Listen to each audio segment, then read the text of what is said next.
오늘의 사연 시작하겠습니다. 안녕하세요. 저는 은퇴하고 봉사하며 노년을 보내고 있는 늙은이입니다.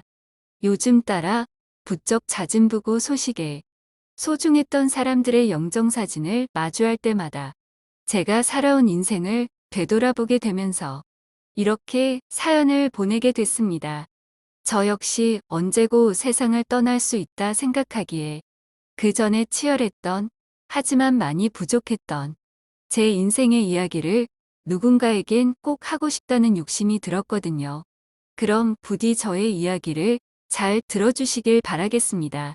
저는 형편 어려운 집안의 홀어머니 밑에서 자랐습니다. 아버지는 다른 여자와 눈이 맞아서는 저와 오빠 그리고 엄마를 버리고 사라지셨고 그 덕에 저희 가족은 참 어렵게 살았죠. 그 와중에 오빠는 자라면서 나쁜 물이 들어 매일 저와 엄마에게 돈 내놓으라며 행패를 부렸고 폭력도 서슴지 않았습니다. 그러면 엄마는 없는 형편에도 오빠는 우리 집안의 장남이고 장차 우리 집안을 일으킬 사람이라며 있는 돈 없는 돈 싹싹 긁어모아 돈을 내어줬고 이러한 악순환은 계속 반복됐습니다. 저는 지긋지긋한 가난보다도 깡패 같은 오빠와 그런 오빠에게 돈을 내주는 엄마가 더 싫었습니다. 어린 나이였음에도 계속 이렇게 사는 건 희망이 없다 생각했고 하루라도 여기서 탈출해야 한다고 생각했죠. 그래서 엄마가 오빠 때문에 돈이 필요해서 아무래도 절 시집 보내야겠다고 이야기했을 때 저는 순순히 알겠다고 대답했습니다. 상대는 외동에 어머니도 없이 할머니를 모시고 살던 나이도 많은 참 별 볼 일 없는 남자였지만 엄마는 일말의 주저함 없이 절 팔았고 저는 그렇게 어린 나이에 팔리듯이 시집을 갔습니다. 그렇게 집에만 벗어나면 행복해질 줄 알았지만 시집을 간 후 전 더 불행해졌습니다. 돈 한 푼 없이 오히려 돈을 받고 시집을 온 절. 시할머니는 참 모질게도 구박했고 전 그 모든 걸 견뎌야 했습니다. 남편은 저의 편이 아니었고 매일같이 친구 만난다고 술 마신다고 밖으로만 나돌았습니다. 그리고 할머니는 절 한시도 가만히 두지 않았죠. 시집 올 때 숟가락 하나 가져온 거 없다고 거의 무슨 절 종 부리듯 부리셨습니다. 솔직히 이런 말 어떨지 모르겠지만 남편 아버지가 옛날에 돌아가시고 난 후 남편 어머니가 다 버리고 거의 바로 도망갔다고 들었는데 직접 살아보니 왜 도망갔는지 너무나 이해가 되더군요.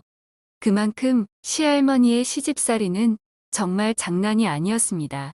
노인네가 얼마나 독하고 야박한지 한겨울에도 따뜻한 물로 설거지 한번 해본 적 없었고 손 꽁꽁 얼어도 어머니랑 남편 속옷은 늘 손빨래를 했습니다.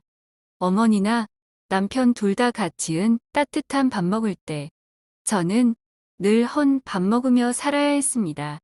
닭을 먹어도 닭다리 2개는 늘 어머니와 남편의 것이었고 저에게 허락된 건 닭목, 날개 같은 것뿐이었습니다. 저는 늘 인간 이하의 대접을 받았습니다. 남편도 믿을 수 있는 존재가 아니고 시할머니는 매일같이 눈만 마주치면 폭언을 일삼으니 사는 게 참 지옥 같았지만 그래도 견디면 언제고 좋은 날이 올 거라 여겼습니다. 그리고 결혼한 지 3년 좀 넘었을 때 노쇠했던 시할머니가 갑자기 돌아가셨고 그날 전 저도 모르게 안도의 한숨을 내뱉었습니다. 솔직한 말로 드디어 끝났구나 싶더군요. 천벌을 받을 수도 있는 잘못된 행동이라는 걸 스스로도 알았지만 그만큼 시할머니가 돌아가신 게 슬프기보단 좋았습니다. 그렇게 장례를 치르고 이제 좀 사람답게 살 수 있나 싶었는데 남편은 좀처럼 가장 노릇을 못했습니다. 일을 하기는커녕 매일같이 술만 마시고 다니는 통에 시할머니가 모아온 재산을 야금야금 쓰기 시작했고 정신 좀 차리라고 이야기를 하면 저에게 손찌검을 했습니다. 자기 듣기 싫은 소리를 조금이라도 하면 바로 손을 올리곤 했었죠. 그럴 때면 기구한 제 팔자가 참 원망스러웠습니다. 부모 형제 복도 없었는데 남편 복까지 없다니 기구하다 해도 이렇게 기구할 수 있나 싶었죠. 그래도 애 가지면 좀 달라질까 싶어 얼른 애를 가졌는데 사람 안 변한다고? 남편은 애가 생긴 이후에도 전혀 달라지지 않았습니다. 첫째, 둘째 애를 2년 터울로 낳고도 정신을 못 차리고 술만 퍼마시며 밖으로 나돌았고 그렇게 몇 년을 살았을까? 남편은 젊은 나이에 갑자기 유절을 했습니다. 참 기가 차서 눈물도 안 나오더군요. 병원에서 갑자기 죽은 이유가 술병 때문이라던데 그래도 남편이라고 하나 있는 게 왜 이 모양인가 싶었지만 막상 없으니 차라리 있는 게 더 낫다 싶을 정도로 사는 게 더 힘들어졌습니다. 그리고 또 하나의 불행이 저에게 닥쳤죠. 근위 축성측색 경화증이라고 다들 아실지 모르겠는데 첫째 애가 일명 루게릭병이라고 하는 병에 걸렸습니다. 원인도 모르는 유전 질병이라던데 어느 순간 갑자기 발병하더군요. 그리고 첫째가 그 병에 걸린 지 얼마 되지 않아 둘째까지 그 병에 걸리게 됐죠. 애들이랑 저랑 우리 세 식구 먹고 살려면 제가 무슨 일이든 나가서 일을 해야 했는데 애들 병 때문에 저는 나가서 일도 할 수 없었습니다. 그렇다고 손 놓고 가만히 있을 수도 없는 처지고 정말 운명이라는 게 이렇게까지 가혹할 수 있는 건지 신이 원망스러울 정도였습니다. 죽은 남편이 남기고 간 재산이 좀 있었으면 모르겠는데 본인이 술 먹으며 야금야금 다 쓰고 간 터라 제 수중엔 한 푼도 없었고 거기에 애들 병원비 할 돈도 없어 너무 힘들었습니다. 당장 내일 밥 먹을 돈도 없을 정도였죠. 가진 거라곤 남편과 시할머니가 남겨주고 간 함께 살던 집뿐이었습니다. 그리고 그마저도 결혼 후 연 끊고 살던 친정 오빠가 찾아와 저 몰래 집문서를 들고 도망가는 바람에 한순간에 다 날아가고 말았죠. 당장 살 집도 없어지고 애들은 둘 다 아파서 거동도 제대로 못하고 그 와중에 가진 돈은 하나도 없고 정말 총체적 난국이었습니다. 제 능력으로 장애아가 된 애 둘을 도저히 키울 수가 없더군요. 그래서 며칠을 고민하다 장애인 고아를 키워주는 보호시설에 애들 둘을 놓고 왔고 애 둘이 무사히 그 시설 안으로 들어갈 때까지 저는 몰래 뒤에서 울면서 그걸 지켜보고 있었습니다. 가슴이 정말 천갈래만갈래로 찢어지는 기분이 들더군요. 제 스스로가 경멸스러울 만큼 싫었고 애 둘도 제대로 키울 수 없는 제 처지가 너무 원망스러웠습니다. 저는 하루라도 빨리 애들을 다시 데리고 오고 싶었습니다. 그래서 매일을 밤낮도 없이 손발이 부르트도록 일했고 시간이 될 때마다 애들을 보러 갔습니다. 몰래 담 너머로 보고 오기도 하고 봉사활동 하러 간 척하고 가서 보고 오기도 했습니다. 애들이 자꾸만 눈에 밟혀서 거의 매일같이 애들이 있는 곳으로 찾아갔고 그 근처를 기웃거리며 몰래 애들을 봤습니다. 그리고 그렇게 한 달 정도 지냈을 때 누군가 저에게 말을 걸었죠. 볼 때마다 여기서 이러고 계시네요. 그 사람은 바로 애들이 살고 있는 보호시설의 원장님이었습니다. 한 달 전부터 제가 자꾸 이 근처를 어슬렁거리는 걸 몇 번이나 봤다면서 왜 그런 행동을 했는지 물으시더라고요. 솔직히 말씀해 보세요. 죄송합니다. 그 물음에 저는 어떤 거짓말도 할 수 없었습니다. 원장님의 두 눈이 마치 절 꿰뚫어 보듯이 바라보고 있었고 전 그분 앞에서 바로 무릎을 꿇었습니다. 그리고 울면서 빌었죠. 갑자기 무릎을 왜 이러지 말고 일어나서 차근히 말씀해 보세요. 사실은 저희 아이들이 이곳에 있어요. 원장님은 이미 다 짐작했다는 듯 무릎 꿇고 비는 절 얼른 일으키셨고 저는 그분의 손길을 마다한 채 죄송하다며 빌고 또 빌었습니다. 압니다. 부모가 돼서 자식을 버리고 간 게 얼마나 잘못된 행동인지. 근데 도저히 제 능력으로는 우리 애들을 키울 수가 없어서 그러면 안 되는 걸 알면서도 애들을 이곳에 놓고 갔습니다. 너무 죄송합니다.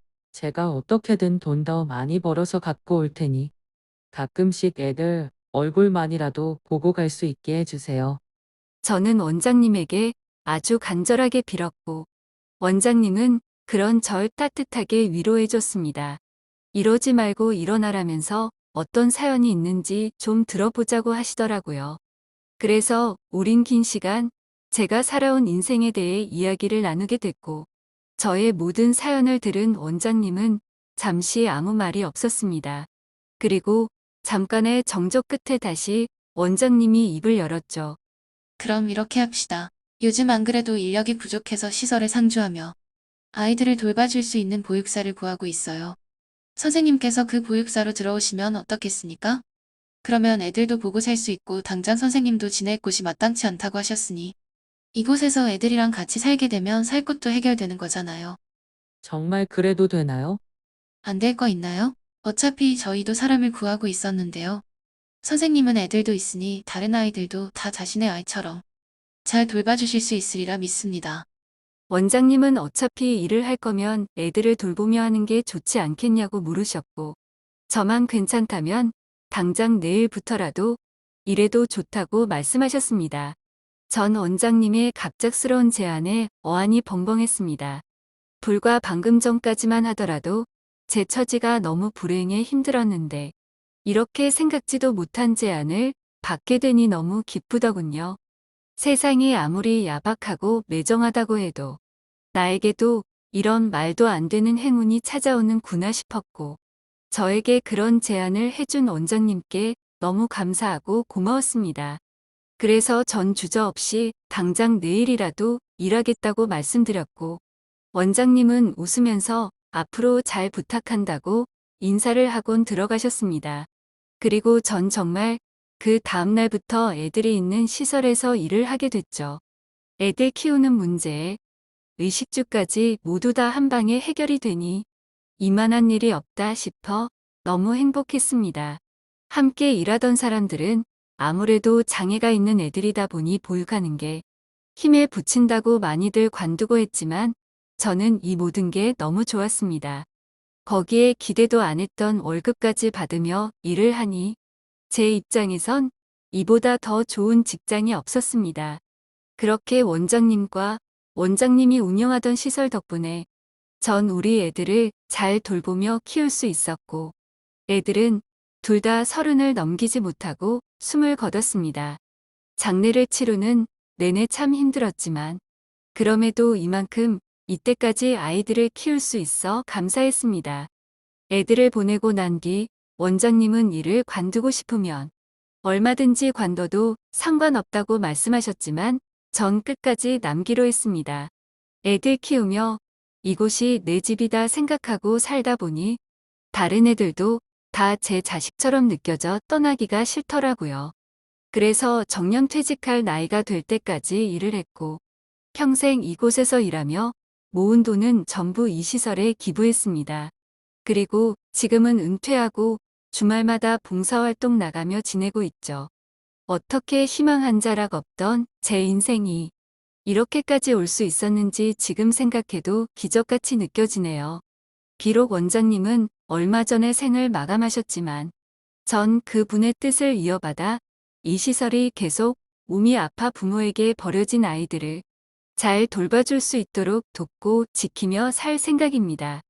그럼 지금까지 저의 이야기를 들어주셔서 감사합니다.